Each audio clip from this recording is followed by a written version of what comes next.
Física 3, clase número 11. Vamos a continuar con la pregunta número 89 de la guía de física, que dice: ¿qué es la capacitancia y en qué unidades se mide? Bueno, la capacitancia que hay entre dos conductores que tienen cargas de igual magnitud y de signo contrario se define como la razón que hay entre la magnitud de la carga, ya sea en uno o en otro conductor, entre la diferencia de potencial eléctrico que hay entre esos dos conductores. Me explico. Aquí tenemos dos placas, una cargada positivamente, la otra cargada negativamente. Sí, entonces la capacitancia es igual a ¿quién? La carga eléctrica entre la diferencia de potencial.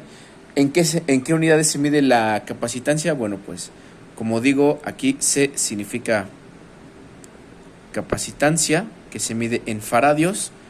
La letra Q significa carga eléctrica, que se mide en coulomb. Y V significa el potencial eléctrico, que como saben se mide en voltios. La pregunta 90 dice: ¿qué es la rigidez dieléctrica? Bueno, la rigidez dieléctrica es en realidad un campo eléctrico. Sí, pero para un cierto material es la intensidad que hay de un campo eléctrico para el cual dicho material se convierte en un conductor y deja de ser un aislante. Eso vamos a explicarlo un poquito más adelante cuando veamos los problemas de aplicación. Pero la pregunta 91 dice: ¿cómo está conformado un capacitor?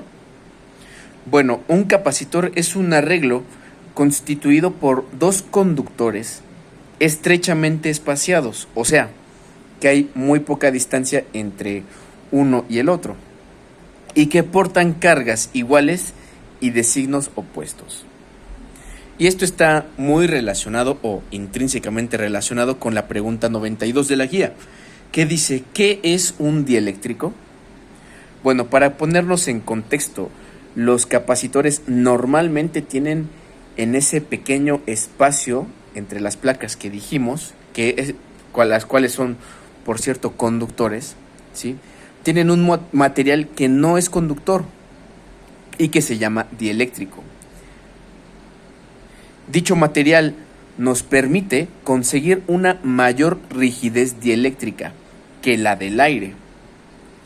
Por lo tanto, nos va a permitir almacenar mayor cantidad de campo eléctrico sin que el material se convierta en un conductor. Por cierto, el que más se van a encontrar en sus problemas de física son las micas. Bueno, entre las bondades de tener dieléctricos entre las placas del capacitor se encuentran que se permite una mayor separación entre las placas sin que haya contacto. Número 2, un dieléctrico incrementa su capacitancia, ¿sí? Número 3, pueden emplearse voltajes mayores sin ningún peligro. Y bueno, número 4, que con mayor frecuencia el dieléctrico provee una mayor resistencia. La pregunta 93 dice: ¿qué es la constante dieléctrica K de un material? Bueno, para ello vamos a hacer otro dibujito. Entonces vamos a imaginarnos que aquí tenemos un capacitor, pero en la parte de en medio vamos a imaginarnos que tiene una mica. Y este otro capacitor vamos a imaginárnoslo sin mica.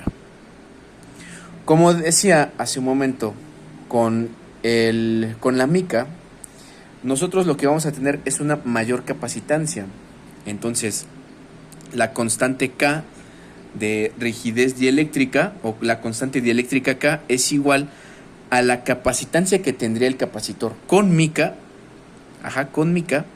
entre la capacitancia que tendría este capacitor sin mica, que obviamente sería menor y que se denota con una C sub 0. La pregunta 94 dice: haga una tabla de constantes y de rigideces dieléctricas. Esa no la voy a escribir, voy a dejar que ustedes mismos la investiguen. Y entonces vámonos con el problema 95, que dice: ¿cuál es la carga máxima que puede tener una esfera metálica de 10 centímetros de radio? Bueno, vamos a colocar por ahí los datos. Sí, en este caso tenemos una esfera metálica cuyo radio es de 10 centímetros. Y no nos está indicando cuál es el material que se encuentra alrededor. Pero bueno, vamos a asumir que es aire. Y entonces en este caso pues tendríamos que la intensidad de campo eléctrico más grande, para el cual el aire deja de ser un aislante y se convierte por tanto en un conductor, es de 3 meganewton sobre coulomb. Sí, estos datos ya los tenemos. Hay que aprendérselo de memoria, por cierto. Y bien, entonces, ¿qué sigue ahora? Pues convertirlo a las unidades que necesito para hacer la sustitución. El radio está en centímetros, lo voy a pasar a metros. 10 centímetros, ¿cuánto es en metros? 0.10. Ajá.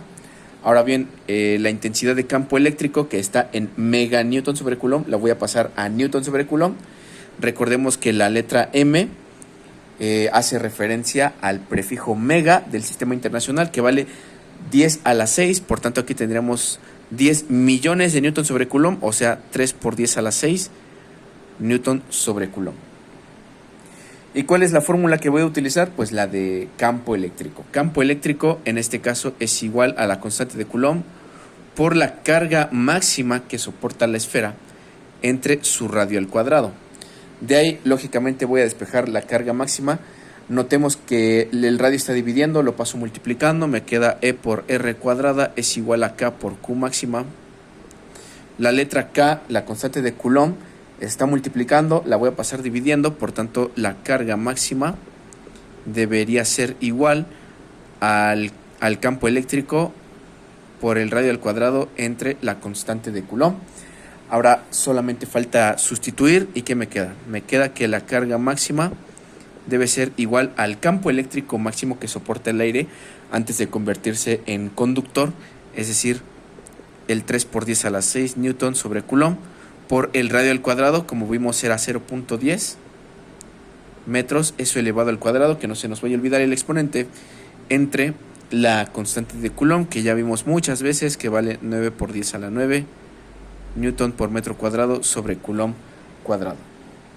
Y tras hacer las operaciones obtenemos lógicamente el resultado. El resultado, que ¿cuál es? Obtenemos que carga máxima es igual a 3.33 por 10 a la menos 6 Coulomb. Se puede escribir así o se puede escribir de manera más elegante, digamos, quitando aquí el 10 a la menos 6 y cambiándole por un micro. Entonces el resultado es 3.33 microcoulomb.